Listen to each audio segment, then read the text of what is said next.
Shalom saudara, kita bertemu kembali dalam rangka Prapaskah. Saya mau sharing tentang kehidupan Tuhan Yesus.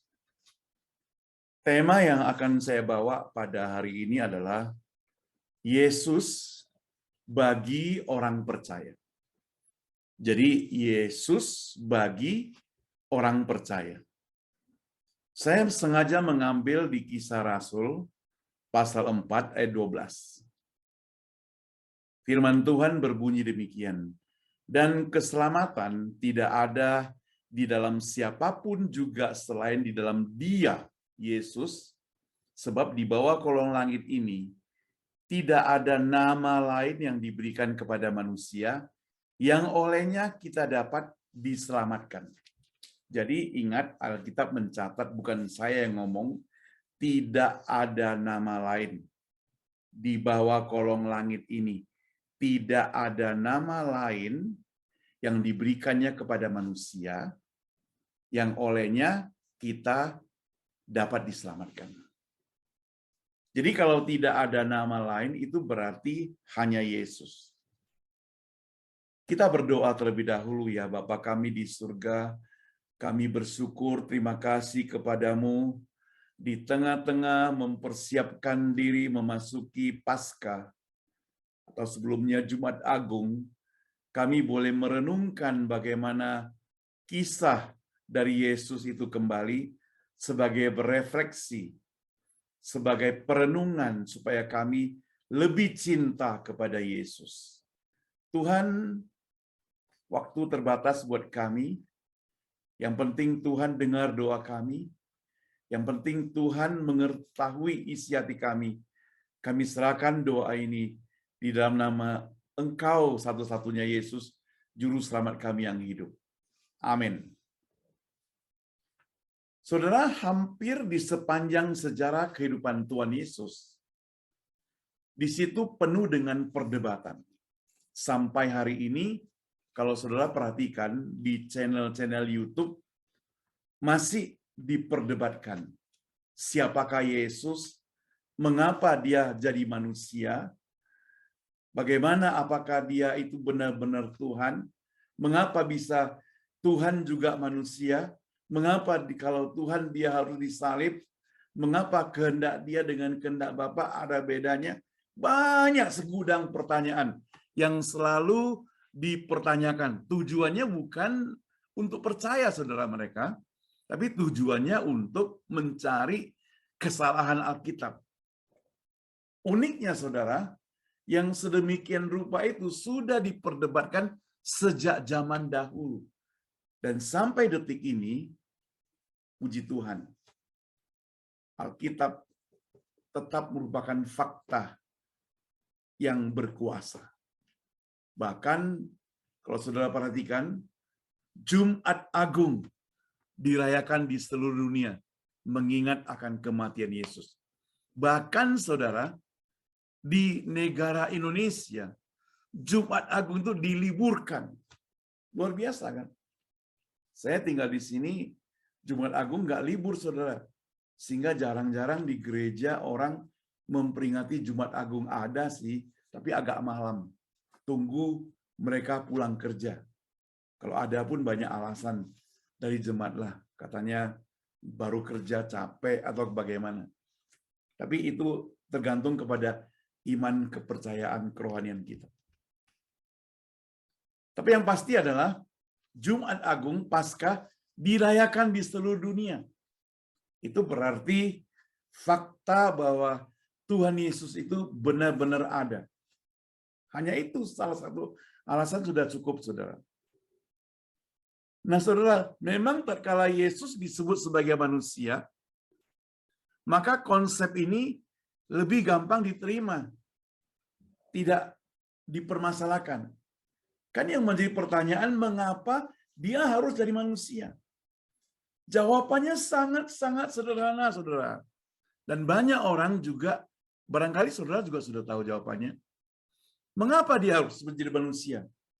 Karena yang mau ditebus, mau diselamatkan adalah manusia. Kalau yang mau diselamatkan bukan manusia, maka dia akan menjadi bukan manusia. Jadi dia harus hadir sebagai manusia karena mau menyelamatkan kita, memakai bahasa kita. Dia perlu lahir karena manusia biasanya mempersoalkan dari mana datang asal-usul. Jadi dia perlu kecil, perlu mulai besar, dewasa, sampai dia menyelamatkan kita. Dan itu mengapa dia harus jadi manusia. Dan itu biasanya sering diperdapatkan orang. Karena orang kalau tidak mau mengerti, dia tidak bisa terima kenapa Yesus 100% Tuhan, kenapa Yesus 100% manusia. Sekali lagi, Yesus itu bukan setengah manusia, tapi dia 100% full manusia. Dan dia adalah Tuhan.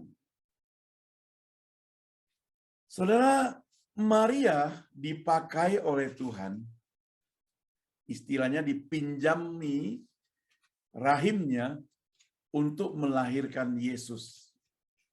Jadi Yesus lahir sebagai anak yang kudus, ya, anak darah Maria. Kalau kita perhatikan dari sejarah Alkitab, saudara, sejak dari manusia pertama jatuh ke dalam dosa, maka apa? Maka semua orang sudah berdosa. Hubungan kita dengan Tuhan Allah itu terputus. Itu sebabnya maka Yohanes 3:16 itu ayat yang terkenal, karena begitu besar kasih Allah akan dunia ini sehingga ia mengaruniakan anaknya yang tunggal satu-satunya supaya setiap orang yang percaya tidak binasa melainkan beroleh hidup yang kekal. Itu merupakan janji, komitmen dari Allah yang harus kita klaim bersama. Pertama kita akan melihat sifat keilahian Tuhan Yesus. Saudara, pribadi Yesus disaksikan dalam Alkitab merupakan pribadi yang tidak terbatas dan juga terbatas. Ketika dia Allah, maka dia tidak terbatas. Manusianya terbatas. Artinya dia tidak dibatasi oleh ruang waktu. Kalau bicara tentang keilahiannya, maka ia tidak terbatas sebagai Yesus Kristus disaksikan dalam Alkitab.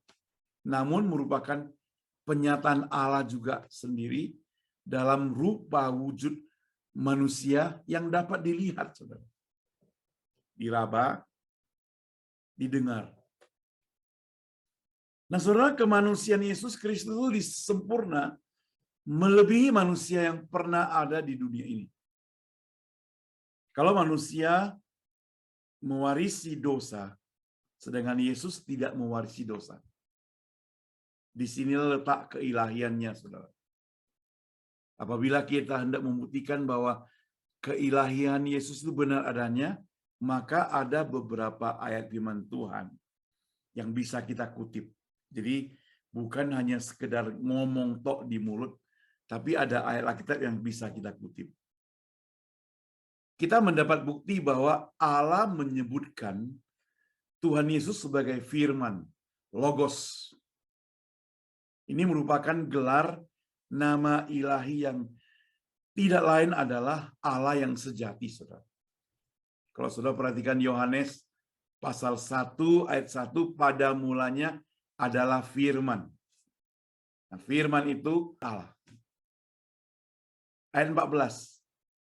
Ayat 18. Nanti saudara baca di Alkitab ya. Juga Roma pasal 9 ayat 5. Roma 9 ayat 5. Saya nggak ada waktu untuk baca, nanti saudara bisa lihat di bawah ini. Perhatikan saudara, bahwa ini merupakan sifat keilahian daripada Tuhan Yesus. Sebagai manusia, dia merasa lapar, haus, sakit, capek. Tapi Allah, dia bisa menyembuhkan, membangkitkan orang mati. Coba kita ingat apa yang dialami oleh Rasul Thomas, saudara. Seorang rasul yang sempat ragu akan keilahian Tuhan Yesus. Dia sempat ragu, saudara. Dia katakan, sebelum aku memasukkan jariku ke dalam telapak tangan bekas paku daripada Yesus, atau tanganku ke dalam lambung bekas tusukan tombak, aku tidak percaya. Namun tatkala Yesus memperlihatkan dirinya kepadanya, saudara, Thomas menjadi takut. Disitulah dia mengaku bahwa Yesus sebagai Tuhan, sebagai Allah.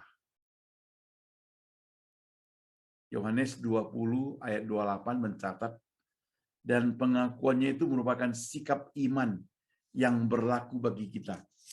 Ya Tuhan, ya Allahku. Yesus juga diberi gelar sebagai anak Allah. Kalau saudara perhatikan dalam Matius 14 ayat 33, dia disebut sebagai anak Allah. Selanjutnya, ketika Yesus dibaptis oleh Yohanes Baptis di tepi sungai Yordan, ingat saudara, dan juga dipermuliakan di atas gunung Allah, memanggil nama Yesus dengan anakku yang kukasihi. Di sini membuktikan bahwa dia benar-benar Yesus yang ilahi. Dalam perjanjian baru, saudara, khususnya kitab Wahyu, Yesus beberapa kali disebut sebagai Alfa dan Omega. Jadi dia ada sebelum semuanya ada. Dan sesudah semuanya ada. Satu nama ilahi yang hanya boleh dikenakan kepada Allah. Nabi siapapun tidak boleh mengenakan nama Alfa Omega itu, saudara. Jadi sifat Allah yang dimiliki oleh Yesus itulah sebabnya maka ia berkuasa memberi hidup yang kekal.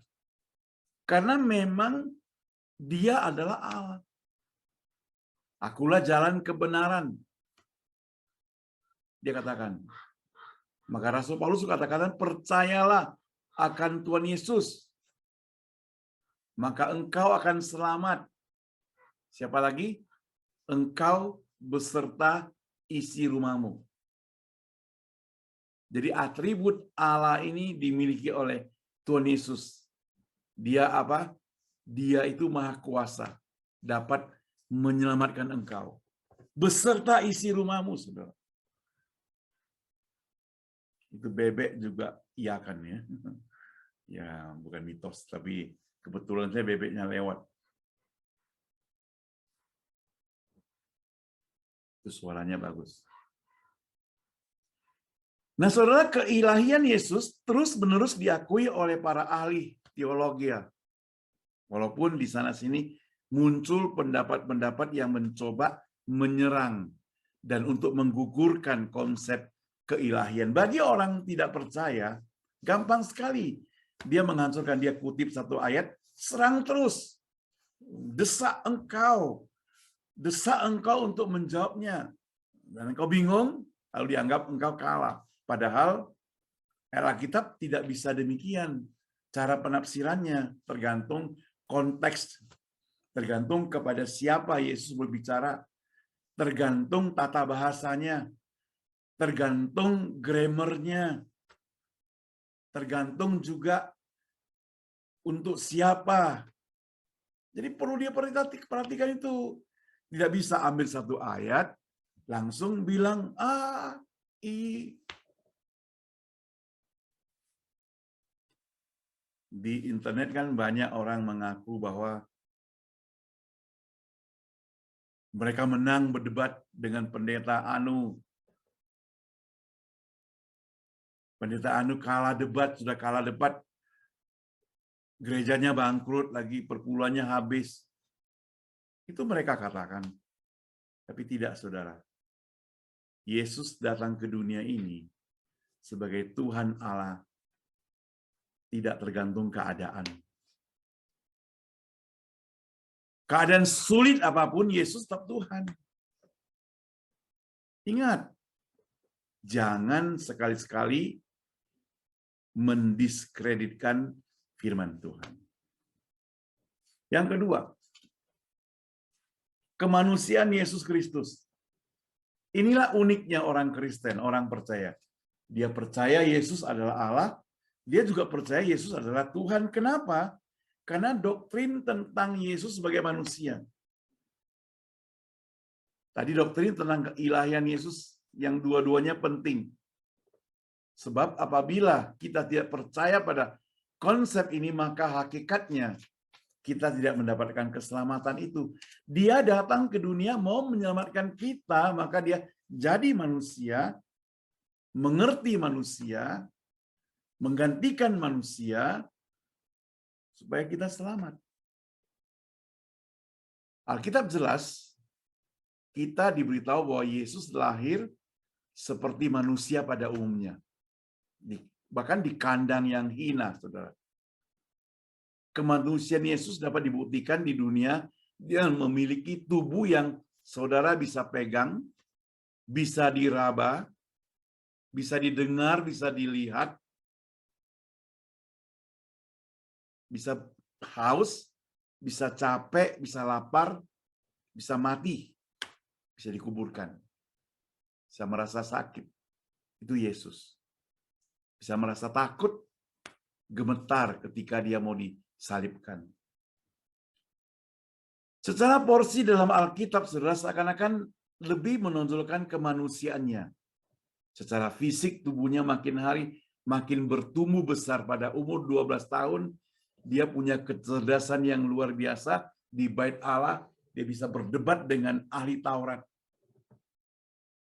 Dan diperkirakan pada umur 30 sampai 33 tahun, dia mulai terang-terangan masuk ke dunia pekerjaan dia, dunia pelayanannya, mengajar, menjadikan murid, memuridkan, discipleship dan sebagainya, dan dia mengakhiri hidupnya di dunia ini dengan dipaku, digantung, mati di atas kayu salib.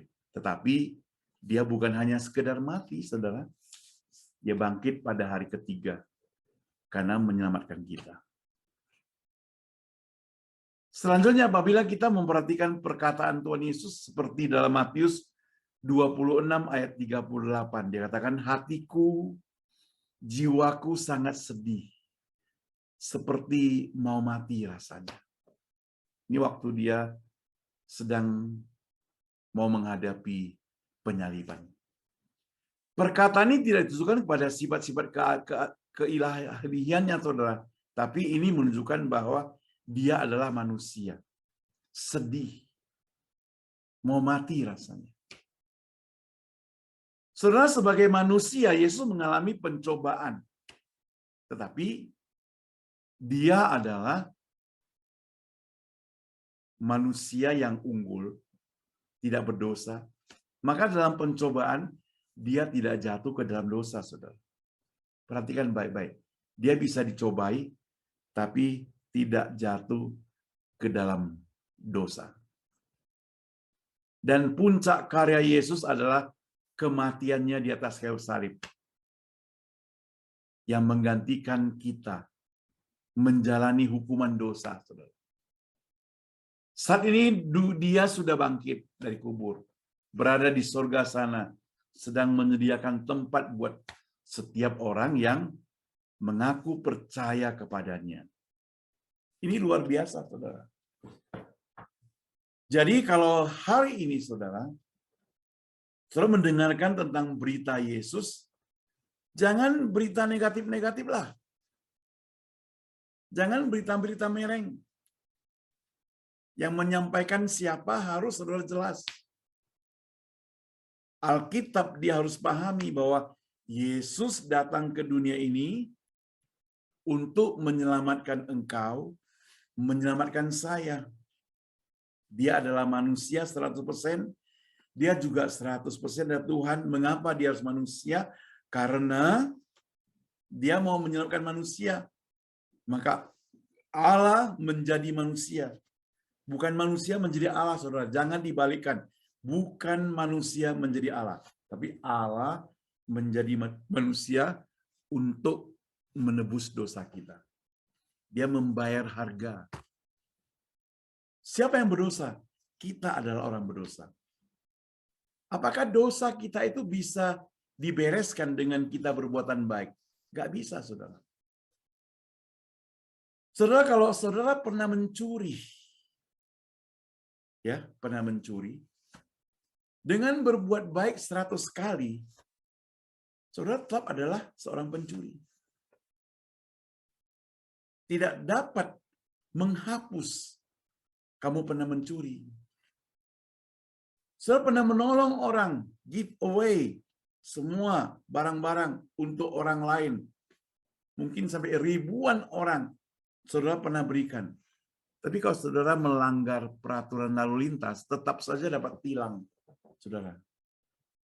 Jadi perbuatan baik apapun tidak dapat menghapus kejahatan kita. Apa yang bisa menghapus kejahatan kita? Yaitu kematian Yesus di atas kayu salib. Sama seperti kalau kita mau goreng telur. Ya. Sekarang di TikTok itu ada goreng telur. Ya. Kalau saudara perhatikan di TikTok ada orang goreng telur, ada lagunya. Saya senang. Saya suka makan telur, tapi nggak tiap hari lah. Apalagi goreng telur itu ditaruh nasi putih, dikasih kecap, apalagi ada sambal belacan. Wow, sudah bisa tambo, saudara. Luar biasa kan? Itu lidah orang Indonesia itu luar biasa. Jadi waktu kita goreng telur, saudara, kalau kita mau bikin telur dadar, kita kita pecahkan telur 1, 2, 3, taruhlah kita mau pecahkan 6 biji, 1, 2, 3, 4, ke-5.